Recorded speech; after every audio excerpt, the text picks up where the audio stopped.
Eu queria conversar com vocês, continuando essa nossa introdução aqui, a respeito de uma parábola do reino, exatamente para a gente caminhar nesse sentido aí. Se puder abrir lá em Mateus capítulo 13, pedir para o Marlos orar por nós aqui, antes da gente continuar o que a gente já começou. Amém, Senhor. É isso, Senhor. Nós queremos aqui, Pai, com todas as nossas limitações, fraquezas, dúvidas, medos, queremos, Senhor, nesse momento, confiar, declarar nossa confiança no reino inaugurado pelo derramar do Teu Espírito entre nós. O mesmo Espírito que habita em nós, Senhor, nos ensina. É Ele que nos ensina através da orientação da Tua palavra. Então, nesse instante, nós queremos ter os olhos do nosso entendimento abertos, que a gente possa ouvir mais do que escutar, que a gente possa meditar naquilo que for compartilhado aqui, na perspectiva de que é o Teu Espírito a nos ensinar, que os nossos corações estejam plenamente abertos para receber de Ti orientação e direção nesse dia. Em nome de Jesus, Pai. Amém. Amém. Se você puder deixar aí Mateus capítulo 13 aberto, antes da gente fazer a leitura, eu quero fazer um comentário aqui, que a gente vai falar a respeito da parábola muito conhecida do joio e do trigo. E antes da gente ir para a parábola, queria tocar aqui com vocês num assunto que me parece um assunto repetido em todo o Novo Testamento, que não quer dizer que seja um assunto tão simples. O Novo Testamento faz constantemente a separação dos seres humanos em dois grupos. Constantemente. Eu não tenho necessidade nenhuma de ir para o Antigo Testamento e falar a respeito de hebreus e egípcios. Não. A gente pode pegar só Jesus e falar, por exemplo, Jesus separa os seres humanos em dois construtores, por exemplo. Jesus separa os seres humanos em bodes e ovelhas. Só nesse capítulo das parábolas aqui, Jesus separa os seres humanos em joio e em trigo. Separa os seres humanos em semente que dá fruto e semente que não dá fruto. Separa em peixes bons e peixes maus. Peixes bons que são separados na rede e peixes maus que são, expressão dele, são devolvidos. Então, no Novo Testamento, só nos lábios de Jesus, a gente tem inúmeras vezes Jesus fazendo uma distinção entre dois grupos de pessoas. Isso não é uma coisa simples. A gente precisa olhar para isso com certo cuidado antes da gente ir para essa parábola que está aqui.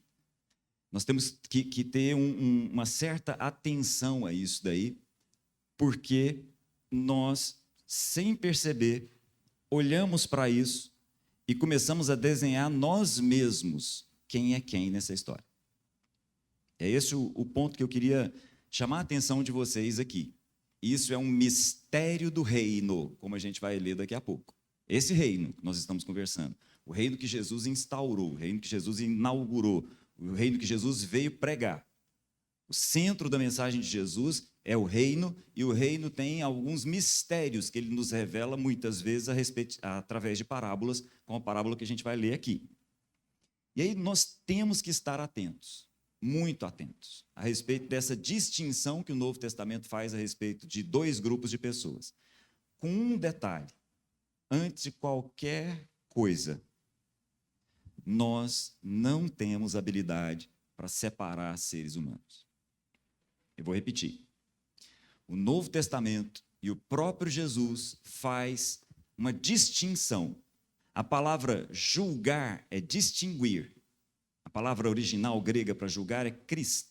Isso que significa, literalmente, separar um grupo para cá, outro grupo para lá. Só que Jesus diz assim: vocês não têm essa habilidade. Quando Jesus diz assim, olha, não julguem, não façam distinção, porque vocês não têm essa habilidade. Como é que um ser humano que tem uma viga na frente pode olhar para o outro e tentar tirar um cisco? É essa a expressão que Jesus usa. Imagina essa viga aqui, ó, essa é uma viga metálica. Imagina essa viga metálica bem aqui na minha frente. Aí essa viga está aqui. Aí eu viro para minha esposa, Luciana, com essa viga na minha frente, e falo assim: meu bem, deixa eu tirar um cisco do seu olho. Vocês perceberam a imagem que Jesus criou? O que Jesus está dizendo? É impossível, Essa habilidade vocês não têm. Vocês não têm habilidade para separar os grupos das pessoas, embora hajam grupos. Embora haja uma distinção. Por exemplo, se a gente for, e as imagens de Apocalipse nesse sentido são até engraçadas, porque a gente olha, né? Então tem lá aqueles que estão com o nome escrito no livro da vida. Beleza. Tem também aqueles que têm a marca da besta. São 2 grupos do livro de Apocalipse. Grupos claros, absolutamente claros em Apocalipse. Mas eu volto. Nós não temos habilidade para dizer, para separar quem é que está com o nome escrito no livro da vida e quem é que tem a marca da besta, porque a marca da besta é invisível. Nós não temos olhos para isso. Então, percebam. Oi? Nem autoridade. Então, percebam. Imagina o absurdo disso. Eu com uma viga metálica na minha frente, virando e falando assim, deixa eu tirar um cisco no seu olho. É essa a imagem de Jesus. Ou seja, é impossível. Mas Jesus diz assim, tira a viga do seu olho. Isso é interessante. Tira a trave que está aí no seu olho. Então, quando nós olhamos para as separações que o Novo Testamento faz a respeito de 2 grupos de pessoas, não é para que a gente olhe o outro. As separações, as distinções são feitas para que nós olhemos para nós mesmos. O que separa todas as imagens desses grupos de uma forma geral é uma única coisa: o arrependimento. Só isso. Essa é uma expressão clara no Novo Testamento, de Mateus a Apocalipse. A distinção entre as pessoas está no arrepender. E essa é uma palavra que, por ser tão importante, ela acaba sendo uma palavra que é bem bagunçada na nossa cabeça. Em geral, a gente não percebe, mas a gente usa essa palavra para remorso, para outra coisa. Arrependimento na Bíblia, a melhor maneira de pensar em arrependimento na Bíblia é pensar naquela palavra de Paulo que diz assim, olha, não se amoldem a essa forma de pensar do mundo, mas transformem-se pela renovação da sua mente. Esse é o jeito de Paulo definir para a gente arrependimento. Arrependimento é o seguinte: não pense como o mundo está pensando, mas tenha a sua mente renovada, transformada. E o jeito de decidir o seguinte, o jeito de separar, o jeito de distinguir os arrependidos dos não arrependidos, Paulo também ensina. Os arrependidos conhecem a vontade de Deus para a vida deles.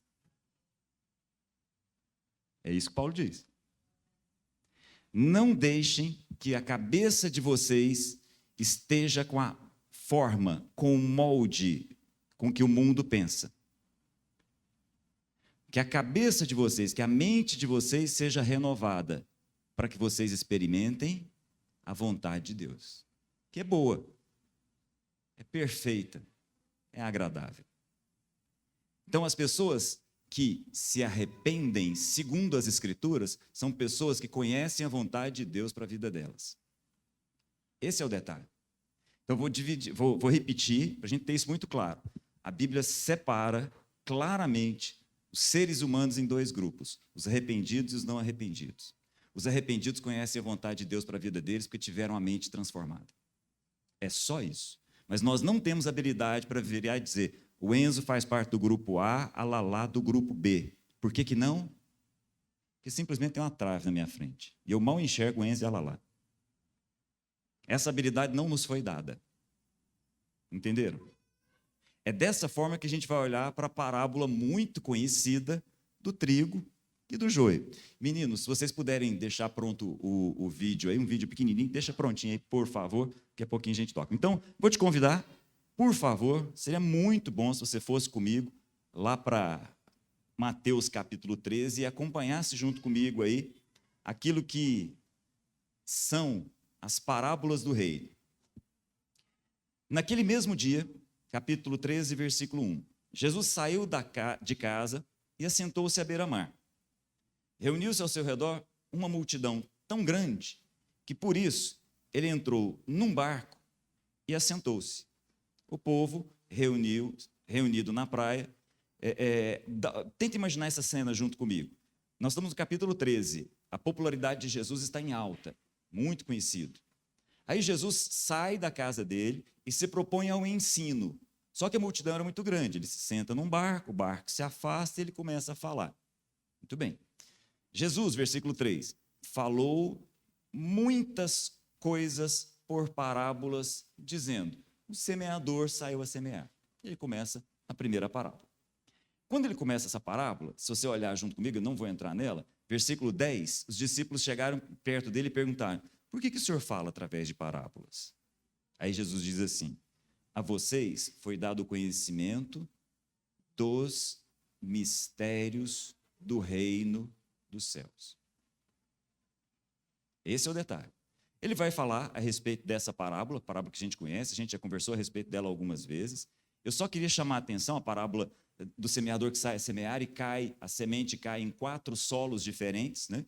Só queria chamar a atenção para o versículo 18, que diz assim, ó: portanto, ouçam o que significa a parábola do semeador. Jesus interpretando para os discípulos.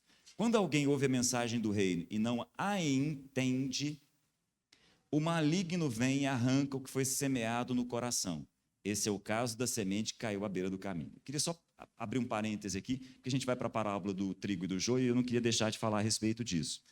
A grande arma do maligno, a grande arma de Satanás é o engano. É importante a gente não perder isso de vista. A gente vai tocar nisso daqui a pouquinho, mas a primeira parábola de Jesus já deixa claro: o maligno tem a oportunidade na nossa falta de entendimento, no nosso engano. É essa a primeira semente que caiu à beira do caminho. Mas eu vou com vocês para a parábola que eu gostaria de fato hoje, versículo 24. E aí eu queria que você estivesse muito atento aí junto comigo. Jesus lhes contou outra parábola. O reino dos céus, vejam, o reino dos céus, nós estamos falando do reino de Deus, do reino dos céus. Esse que Jesus inaugurou, esse que nós vamos chamar a atenção do Natal. O reino dos céus é como um homem que semeou boa semente em seu campo. Mas quando todos dormiam, veio o seu inimigo e semeou o joio. Só um parêntese, qual é a grande arma do inimigo? O engano. Não perde isso de vista, não. Mas versículo 25, mas enquanto todos dormiam, veio o seu inimigo e semeou o joio no meio do trigo. E se foi. Quando o trigo brotou e formou espigas, o joio também apareceu. Os servos do dono do campo dirigiram-se a ele e disseram: o senhor não semeou boa semente em seu campo? Então de onde veio o joio? Um inimigo fez isso, respondeu ele. Os servos lhe perguntaram: o senhor quer que o tiremos? Ele respondeu: não, porque ao tirar o joio, vocês poderiam arrancar o trigo junto com ele. Deixem que cresçam juntos até a colheita. Então direi aos encarregados da colheita: juntem primeiro o joio e amarrem-no em feixes para ser queimado, depois juntem o trigo e guardem no meu celeiro. Jesus vai interpretar essa parábola para a gente, lá no versículo 36, mas eu vou abrir um parêntese aqui, porque nós estamos lidando com uma cultura diferente da nossa. Apesar de estarmos no centro-oeste aqui, apesar de estarmos num país que é agrário, nós não necessariamente somos pessoas que conhecem desse universo. O joio existe até hoje. Não sei se o Wilson da TT não está aqui não, né? O Wilson é a única pessoa que eu conheço que planta trigo, então ele seguramente conheceria isso daqui. Então eu fui buscar um vídeo da Embrapa para falar a respeito do joio e do trigo. Fui buscar gente que é da agricultura. Um vídeo pequenininho, tá? Se você puder colocar aí, se puder prestar atenção junto comigo, eu vou fazer alguns comentários aqui. Bem pequenininho o vídeo, tá?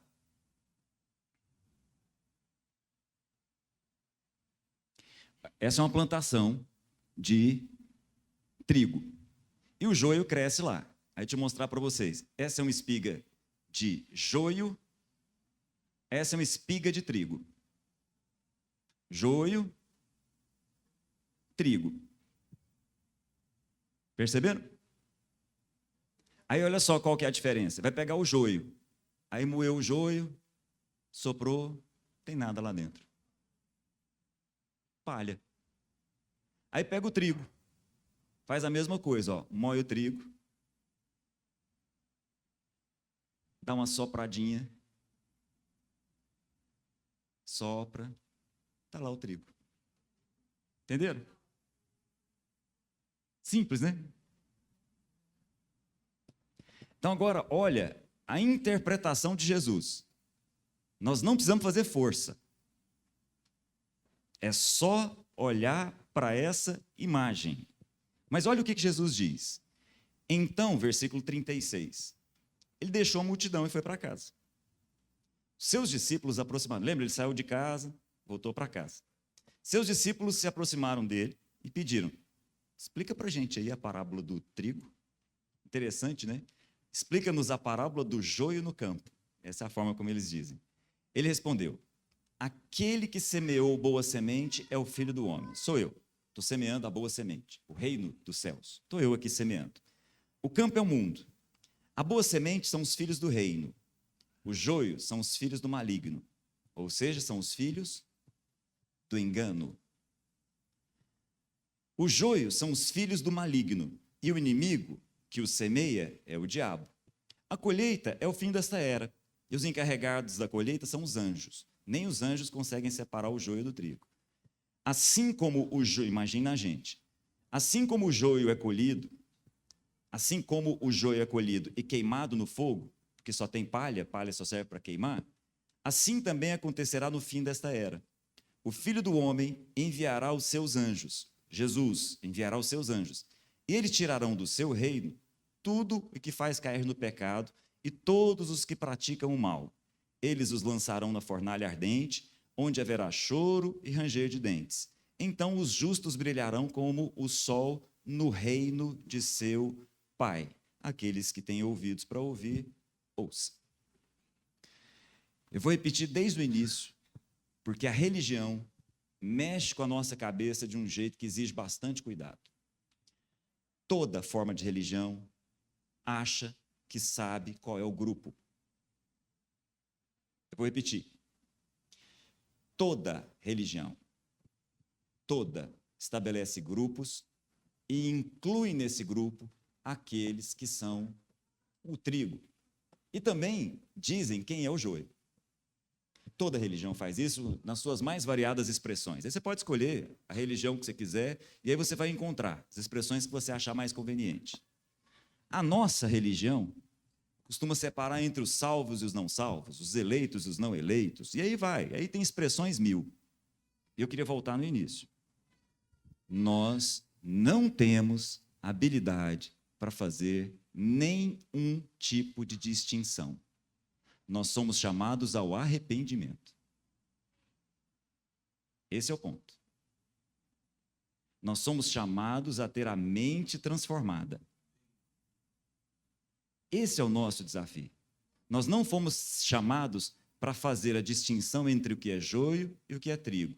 Nós fomos chamados para ter a mente transformada de tal forma que a gente seja trigo. Esse é o ponto. A diferença entre o joio e o trigo é uma só.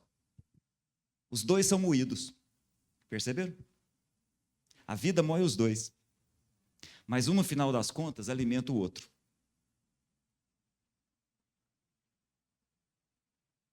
A diferença entre o joio e o trigo é uma só.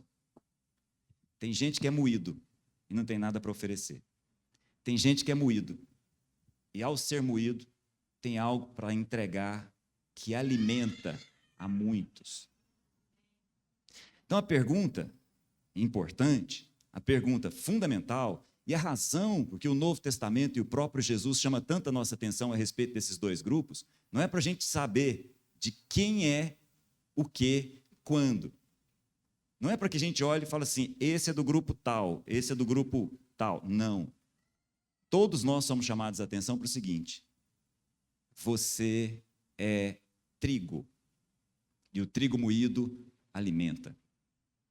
É isso. Só que, quando Jesus nos fala a respeito do joio, ele diz assim, o joio são os filhos do maligno, ou seja, os filhos do engano. São aquelas pessoas que não perceberam o sentido da vida. São as pessoas que estão achando que não vão viver a vida para alimentar, mas para serem alimentadas. Essas pessoas estão enganadas. Essas pessoas não encontraram o sentido da vida. Essas pessoas não encontraram o vetor que aponta para a vida. Essas pessoas estão no mesmo caminho, mas no sentido contrário. Elas estão enganadas. Entenderam? Nós somos daqueles que não estão enganados. E como nós não estamos enganados, nós somos trigo. E aí nós alimentamos. Amém? Esse é o Natal. O Natal daquele que aprendeu que o trigo, ao cair na terra, tem que morrer. Porque ao morrer, ele se transforma em pão. Pão para ser repartido. Esses somos nós. Em nome de Jesus, esses somos nós.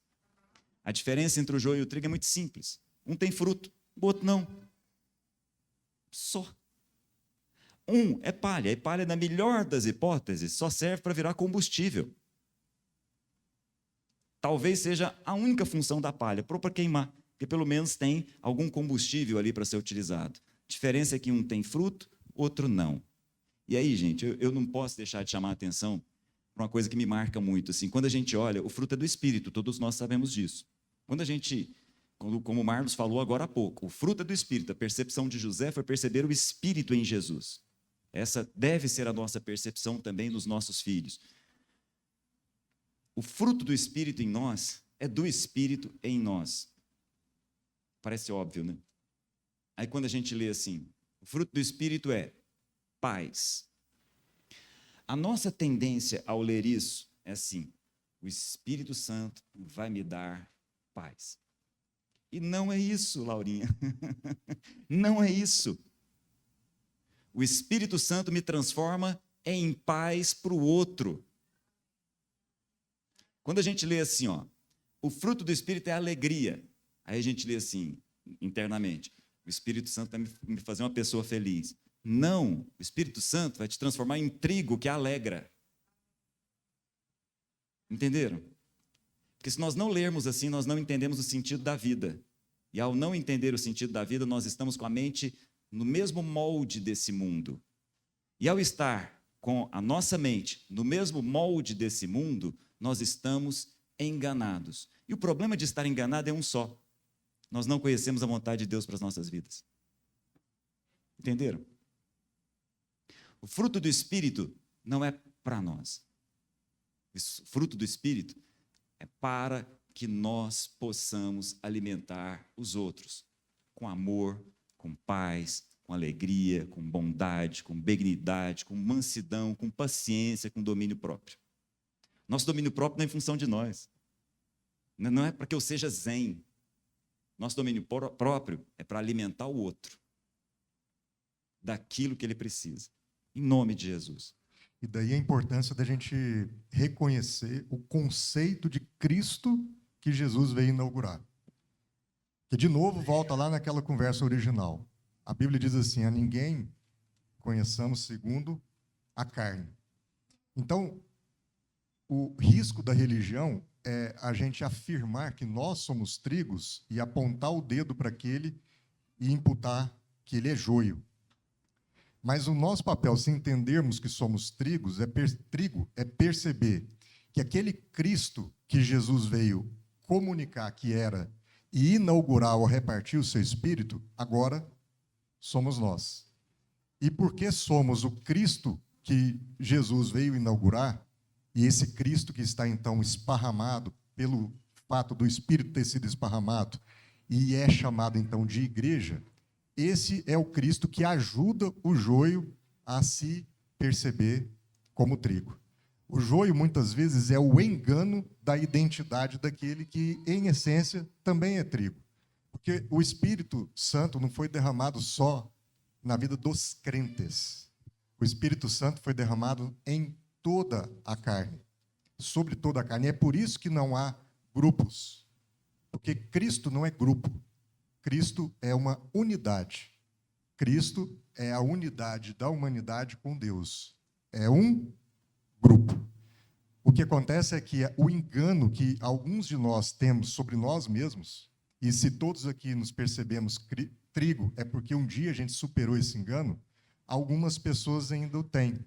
Algumas pessoas ainda vivem desconectadas com esse Cristo, mesmo tendo o Espírito habitando dentro delas, elas não se arrependem de uma forma egoística de viver e de pensar, e, portanto, elas não reconhecem essa ligação que o espírito humano tem com o Espírito de Deus, e elas, embora tenham a graça comum, né, Cláudio, que é o Espírito derramado sobre toda a carne, elas continuam desligadas de Deus e vivendo segundo o seu próprio umbigo.